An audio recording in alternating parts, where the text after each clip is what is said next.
পুজোর পরে ফল প্রসাদ বিতরণ হয়। যে ফলগুলো আমাদের মাকে দিচ্ছে, যারা ফল দেয়, প্রচুর পরিমাণে ফল মানে ফলের গোডাউন হয়ে যায়, আড়ত বলতে পারেন।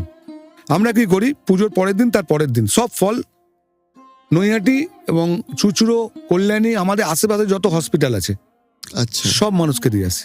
আপনি জানেন তো, একটা অসুস্থ মানুষ যখন বড় মায়ের ফল পাবে বা কোন ঠাকুরের ফল পাবে, তার মনে যে একটা শান্তি পাবে না, তাতে তো রোগ 50% কমে যায়। মানসিক শান্তি, মানসিক শান্তি যেই পাবে না, তার রোগ 50% কমে যাবে। একদম সঙ্গে আমরা একটা করে ছবি দিই মায়ের, শুভকামনায়। এটা হলো। তারপরে আমরা ভোগ ডিস্ট্রিবিউট করে দেবো। রাস্তায় মানুষ ভোগ পাচ্ছে এবং নৈহাটির প্রচুর মানুষকে আমরা ওই দিনকে প্যাকেট করে ভোগ পাঠাই। রাত্রের 9টার সময় আবার পুজো হবে, একটা আরতি। আচ্ছা, সেই সময় শীতল ভোগ হবে। প্রথম দিন থাকবে লুচি,